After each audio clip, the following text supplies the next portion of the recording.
Welcome to Fantasy Stories. एक दूर के मुल्क में जहां सब्ज पहाड़ आसमान को छूते थे और नीली झीलों पर सुबह की रोशनी शीशे की तरह चमकती थी, वहां नूर महल नाम का एक अजीम किला था। उस किले में एक शहजादी रहती थी जिसका नाम मेहरुन्निसा था। लोग उसे प्यार से महर कहते थे। महर सिर्फ हुस्न में ही लाजवाब ना थी, बल्कि उसका दिल भी बहुत नरम था। वो परिंदों को दाना देती, गरीब बच्चों के लिए कपड़े भेजती और महल के बाग में खिलने वाले हर फूल का नाम जानती थी।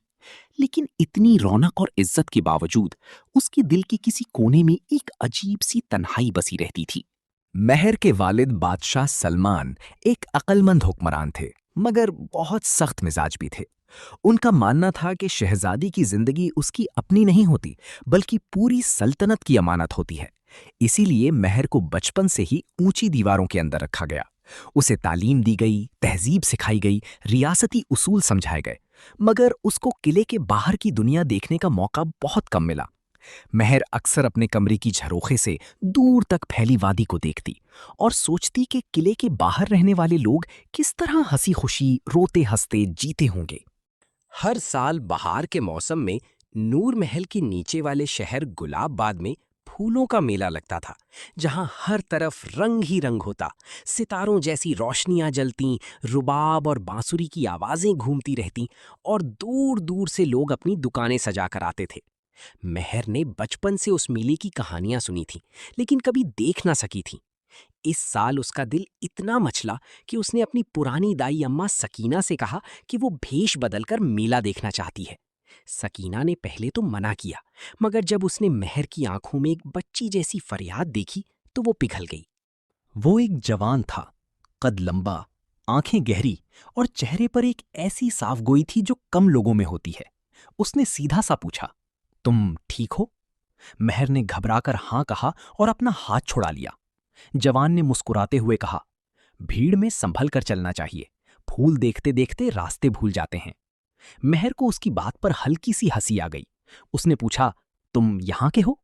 जवान ने कहा, मेरा नाम अयान है और मैं यहीं गुलाबाद का रहने वाला हूं। मेरे वालिद लकड़ी का काम करते थे, अब मैं उन्हीं की छोटी सी दुकान संभालता हूं। महर ने पहली बार किसी अजनबी से यूं आसानी से बात की थी। उसे खुद पर हैरानी हो रही थी। आयान के लहजे में अदब था, मगर दिखावा नहीं था। उसने महर को मेला घूमते देखकर पूछा, क्या तुम पहली बार आई हो? तुम हर चीज को ऐसे देख रही हो जैसे चांद जमीन पर उतर आया हो। महर ने हल्का सा मुस्कुराकर कहा, हाँ, पहली बार। आयान ने कहा, तो फिर आओ, मैं तुम्हें मेले की बेहतरीन जगह दिखाता हूं। दोनों भीड़ के दरमियान चलने लगे। आयान ने उसे मिट्टी के बर्तन बनाने वाले बुजुर्ग से मिलवाया, जहां एक बूढ़ा कुम्हार गीली मिट्टी को प्यार से थपथपाकर सुराही बना रहा था। फिर वो उसे एक पुरानी किताबों की दुकान पर ले गया, जहां सफेद दाढ़ी वाले आदमी ने किस्सों और दास्तानों की किताबें रख छोड़ी थीं। फिर वो दोनों झील के किनारे बनी छोटी सी चाय की रेहड़ी पर रुक गए, जहां मिट्टी के प्यालों में कहवा मिलता था। महर को लगा कि जिंदगी का असल हुस्न शायद इसी सादगी में छुपा है। रात गहरी होने लगी तो झील के ऊपर लैंप जल उठे। अयान ने कहा, यहाँ एक रिवायत है, हर साल लोग अपनी दिल की दुआ एक छोटे दिए के साथ पानी पर छोड़ देते हैं। महर ने पूछा, और अगर दुआ सच हो जाए तो? अयान ने मुस्कुराकर कहा, तो झील उसे अपने सितारों में महफूज कर लेती है। अयान ने उसके लिए एक छोटा सा दिया खरीदा और महर ने उसे दोनों हाथों से पकड़कर पानी पर रख दिया। उसने दिल ही दिल में दुआ की कि ये रात कभी खत्म ना हो। अगले कुछ हफ्तों में महर और आयान कई बार मिले, कभी पुराने बरगद के नीचे, कभी झील के पास और कभी फूलों के बाग के उस हिस्से में जहां महल की दीवार खत्म होती थी और जंगली बेलें शुरू हो जाती थीं। महर ने आयान को अपने बारे में सब कुछ नहीं बताया, मगर इतना जरूर कहा कि वो एक ऐसे घर से ताल्लुक रखती है जहां उसके फैसले उसके अपने नहीं होते। आयान ने भी कभी ज्यादा सवाल ना किए। उसने सिर्फ इतना कहा कि इंसान की असल पहचान उसका दिल होता है, नाम और रुतबा नहीं। आयान को तस्वीर बनाना पसंद था। वो लकड़ी पर नक्श उकेरता और छोटी छोटी चिड़ियों के घर बनाता। महर को उसकी बनाई हुई चीजों में एक अजीब सा सुकून मिलता। एक दिन आयान ने उसके लिए लकड़ी का एक छोटा सा संदूक बनाया, जिस पर एक चांद और एक झील बनी थी। उसने कहा, जब कभी तुम उदास हो, इसमें अपनी खामोश बातें रख देना। महर ने हंसकर पूछा, खामोश बातें कैसे रखी जाती हैं? आयान ने जवाब दिया, उन्हें दिल में महसूस करके फिर यादों की तरह संभाल लिया जाता है। मगर मोहब्बत के रास्ते हमेशा आसान नहीं होते। नूर महल में सियासत की हवाएं तेज हो रही थीं। पड़ोसी रियासत जरखान का शहजादा कासिम महर से शादी करना चाहता था। बादशाह सलमान को यह रिश्ता पसंद था क्योंकि इससे दोनों ममलकतों के दरमियान ताकतवर इत्तेहाद हो सकता था। दरबारी भी इसी मशवरे में लगे थे। महर ने जब ये बात सुनी तो उसके पैरों तले जमीन निकल गई। उसने अपने वालिद से नरमी से अर्ज की कि वो अभी शादी नहीं करना चाहती, मगर बादशाह ने सख्ती से कहा कि शहजादी की ख्वाहिश से ज्यादा अहमियत सल्तनत की भलाई को होती है। उस रात महर चुपके से आयान से मिलने गई। उसकी आंखें भर आई थीं। उसने सब कुछ बता दिया। आयान देर तक खामोश रहा। फिर उसने बहुत आहिस्ता कहा, अगर तुम चाहो तो मैं तुम्हें ले जा सकता हूं। हम किसी दूर गांव में नई जिंदगी शुरू कर देंगे। महर ने उसकी तरफ देखा। उसकी आंखों में सच्चा प्यार था, मगर साथ ही जिम्मेदारी का बोझ भी था।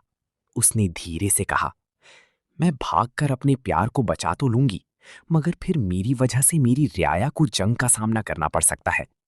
मैं अपने दिल को तो मना सकती हूं, लेकिन अपने जमीर को नहीं। दोनों उस रात झील के पास देर तक बैठे रहे। हवा सर्दी से भर गई थी और पानी पर चांद टूट टूट कर बिखर रहा था। आयान ने महर का हाथ पकड़कर कहा, फिर हमें लड़ना होगा, मगर तलवार से नहीं, सच से। महर ने पूछा, सच किसके सामने? आयान ने कहा, तुम्हारे वालिद के सामने और उन तमाम लोगों के सामने जो समझते हैं कि मोहब्बत कमजोर होती है। बादशाह सलमान को जब मालूम हुआ कि एक आम जवान ने अपनी जान जोखों में डालकर इतने लोग बचा लिए हैं, तो वो खुद नदी के किनारे आए। वहां उन्होंने पहली बार आयान को देखा। कपड़े भीगे हुए, चेहरे पर मिट्टी लगी हुई और बाजू जख्मी, मगर आंखों में खौफ के बजाय सुकून था, क्योंकि वो दूसरों को बचा चुका था। महर भी छुप छुप कर ये मंजर देख रही थी। उसका दिल फख्र से भर गया। बादशाह ने आयान से पूछा, तुम कौन हो? आयान ने सर झुकाकर कहा, मैं गुलाबाद का रहने वाला आयान हूं। बादशाह ने कहा, तुमने वो काम किया है जो कई बहादुर सिपाही भी अंधेरे और तूफान में ना कर सके। आयान ने सिर्फ इतना कहा कि मेरे अपने लोग मुश्किल में थे, मैं कैसे पीछे रहता। उस रात बादशाह सलमान को नींद न आई। एक तरफ सल्तनत का सियासी फायदा था, दूसरी तरफ उनके सामने उस जवान की सूरत घूम रही थी जिसने बिना किसी लालच के लोगों की जान बचाई थी। सुबह होते ही उन्होंने महर को बुलाया और पूछा, क्या तुम इस आयान को जानती हो? महर कुछ पल चुप रही। फिर उसने हिम्मत जुटाई और सच कह दिया। उसने बताया कि वो उससे मिलती रही है और उससे मोहब्बत करती है। उसने ये भी कहा कि आयान ने कभी उसके रुतबे के लिए नहीं, बल्कि उसके दिल के लिए उससे प्यार किया। दरबार में जब ये बात पहुंची तो कई लोग नाराज हुए। किसी ने कहा कि एक आम जवान शहजादी के काबिल नहीं, किसी ने कहा कि रिवायत टूट जाएगी, किसी ने कहा कि पड़ोसी रियासत नाराज हो जाएगी। मगर बादशाह सलमान ने सबकी बात सुनकर गहरी सांस ली और कहा, एक हुक्मरान का काम सिर्फ पुरानी दीवारें बचाना नहीं होता, बल्कि सच को पहचानकर नई बुनियाद रखना भी होता है। अगर एक जवान अपनी जान रियाया के लिए डाल सकता है, तो वो कम नसब नहीं, बल्कि बुलंद किरदार वाला है। शहजादा कासिम को जब फैसले का पता चला तो वो नाराज जरूर हुआ, मगर बादशाह ने उससे खुले अल्फाज में कहा कि रिश्ता जबरन नहीं होता, इज्जत तलवार से नहीं दिल से मिलती है। कासिम ने कुछ देर खामोशी इख्तियार की और फिर वापस चला गया। जंग का खतरा धीरे धीरे टल गया, क्योंकि बादशाह ने दूसरे सियासी तरीके से सुलह का रास्ता निकाल लिया। उस शाम नूर महल के बाग में, जहां कभी महर तन्हा फूलों को देखा करती थी, अब रोशनियों का समंदर था। मगर ये किसी सियासी ऐलान का जश्न नहीं था, ये दो दिलों के मिलने की खुशी थी। महर ने शाही लिबास के बजाय एक सादा सफेद जोड़ा पहना और कलाई पर वही नीला धागा बांध रखा जो अयान ने मेले वाली रात दिया था। अयान जब उसके सामने आया तो उसने मुस्कुरा कर कहा, आज भी तुम मुझे उसी तरह अजनबी लगती हो जैसी पहली रात लगी थी। बस फर्क इतना है कि अब मेरा दिल तुम्हें पहचान चुका है। महर हंस पड़ी और उसकी आंखों में आंसुओं की चमक आ गई। निकाह के बाद भी महर और आयान ने नूर महल की जिंदगी को बदल दिया, उन्होंने किले के दरवाजे आम लोगों के लिए खोल दिए, बाग का एक हिस्सा बच्चों के लिए मखसूस कर दिया, पुराने पुल की जगह मजबूत पुल बनवाया और झील के पास एक छोटा सा मकान बनवाया जहां हर साल फूलों के मेले की रात गरीब और अमीर सब मिलकर दिए पानी पर छोड़ते थे।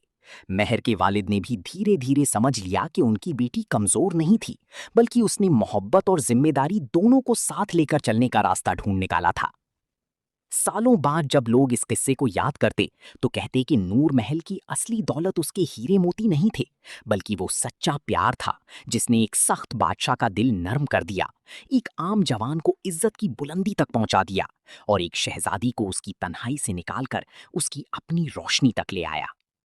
और जब भी बहार का मौसम आता, गुलाबात की झील पर छोटे छोटे दिए तैरते नजर आते।